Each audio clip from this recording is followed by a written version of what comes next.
Óscar, Hola, ¿qué tal? Aquí andamos. Bueno, pues hemos venido a presentar la antología de poetas locos, Sueños delirios.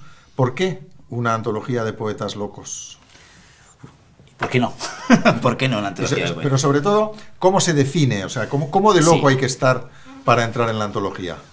Eh, a ver, la antología de poetas locos en realidad no surgió como un intento casi infantil, ¿no? De atraer a gente que no se había acercado a la poesía, pues ante un gancho, ¿no? Un gancho lo suficientemente potente para ver qué hacían esas personas especiales o con un carácter especial.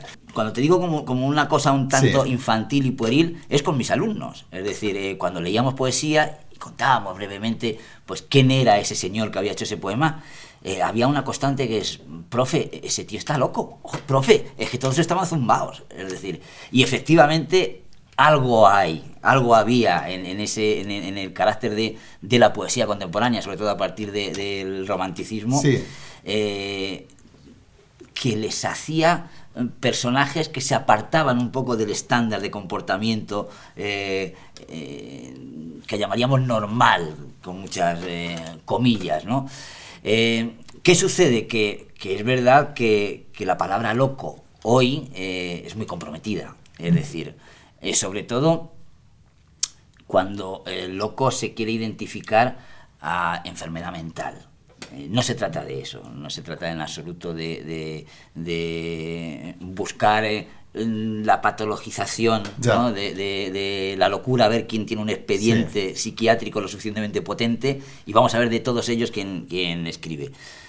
No es eso, sino ese extra, ese plus, esa nueva visión o distinta visión de la Sí. realidad, ¿no? A partir del romanticismo es cuando, Uh-huh. por así decir, la locura se pone de moda, ¿no? Es Efectivamente. decir, o sea, hasta el siglo XVII o principios del XVIII, verdaderamente el patrón Claro.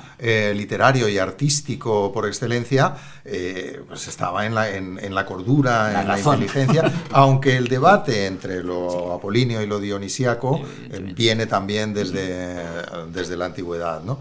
Pero cuéntanos, a través de la historia, antes y después de este movimiento romántico, ¿a quiénes podemos leer en tu antología? Mira, es curioso que cuando me puse a hacer la nómina, el resultado fue prácticamente una historia de la literatura, de la poesía contemporánea, es decir, casi todos, sorprendentemente casi todos, cuando hemos rastreado, pues han tenido algún tipo de comportamiento que el entorno al menos ha visto como parecido a eso que llamamos locura. Entonces, si tú ves en el principio, la nómina era de 1000 y pico autores, pero para que te hagas una idea, tenemos aquí desde Artaud, Baudelaire, William Blake, ahora que estamos con el centenario, Lord Byron, Paul Celan, Coleridge, William Cooper, Dickens, Emily Dickinson, Faulkner, Allen Ginsberg, Goethe, Hölderlin, Juan Ramón Jiménez, Kerouac, Lautréamont, Ezra Sí, Pound, desde luego tiene que Pizarnik. ser un Es criterio decir, amplio porque Baudelaire acabó sus días en un psiquiátrico, pero Juan Ramón Jiménez no bueno, pasa por loco. Bueno, Juan Ramón Jiménez era un loco maravilloso, un hipocondríaco fantástico que iba a buscar piso en el entorno de un hospital psiquiátrico donde le pudieran atender en caso de urgencia, es decir, con una hipersensibilidad a todo, por ejemplo, olfativa, que era... Mira, Eugenio Grandel nos contaba, él se fue a Puerto Rico, vivió muy cerca de Juan Ramón Jiménez, cómo él era capaz de descubrir que venía determinado personaje, que no te voy a decir quién es por gusto, porque le olían los pies, porque tenía unos zapatos de piel de cabritilla y 5 minutos antes de que llegara a casa decía: joder, está viniendo este hombre. Entonces, sí, Juan Ramón, desde luego, encaja perfectamente en ese perfil del neurótico patológico, además.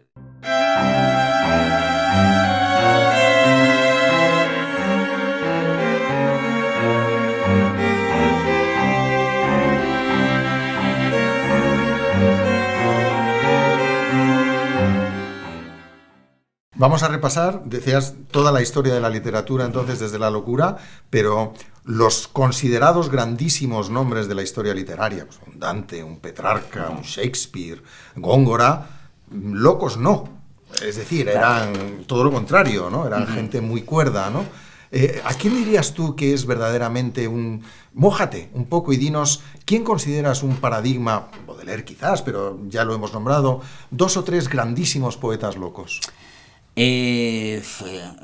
Los poetas, a ver, estáticos. Es decir, ¿quién es un loco maravilloso? Blake, por ejemplo, que hablábamos. Nerval, que paseaba una langosta por París como mascota. Es decir, todos... Luego está la vertiente de la locura dolorosa, es decir, del presuicida o del suicida, del insomne como Ramos Sucre. Es decir, si hablamos de ese entorno de enfermedades mentales. Lo que pasa es que ahí hay una línea muy finita,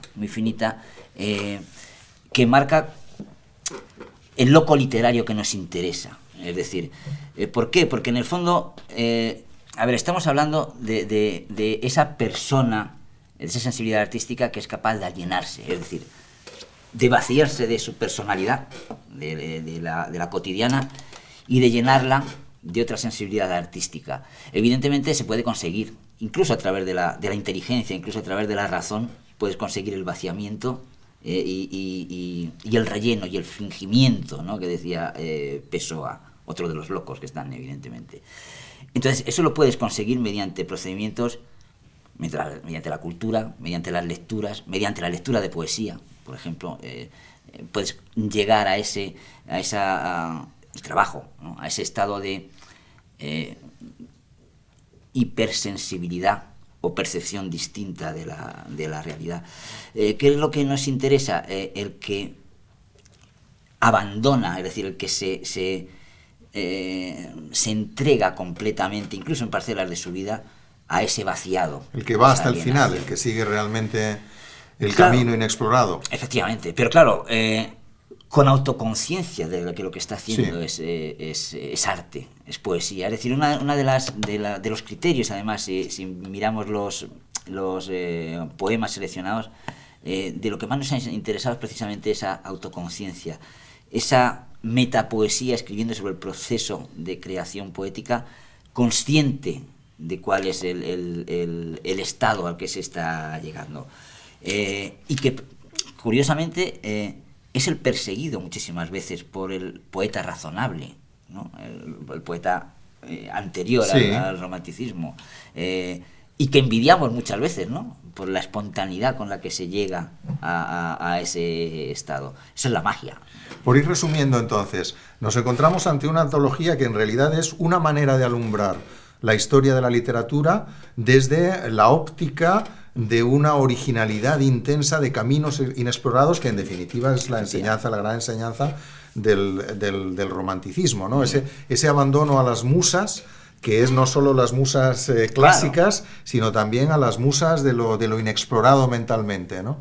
Efectivamente. Es decir, se trata de otra presentación de la historia de la literatura que no tiene nada que ver con movimientos estéticos, que no tiene nada que ver... Es decir, es un poco eliminar todos los criterios de agrupamiento. Antes hablábamos de lo que vendía, ¿no? Sí. Todos los criterios de agrupamiento. Es decir, yo no encuentro sentido a una antología de poetas peruanos o de poetas jóvenes.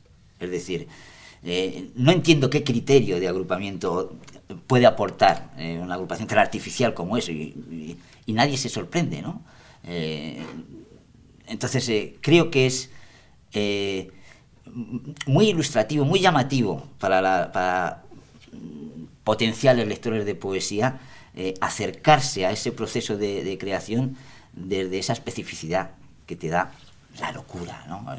Con lo cual tú, como profesor de literatura, recomiendas a tus alumnos un cierto enloquecimiento, por supuesto, como camino para emprender su camino personal. Tanto en la enseñanza como en la creación, evidentemente. Es decir, ese vaciamiento se tiene que dar constantemente en cualquier faceta de la realidad. Si estamos hablando de arte, por supuesto, tanto pasiva como activamente, creo que es fundamental esa alienación.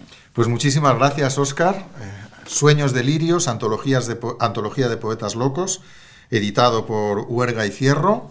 Una buena colección, desde luego hay material para entretenerse y para aprender esta historia de la literatura con este enfoque tan preciso. Muchas gracias. A ti, muchas gracias.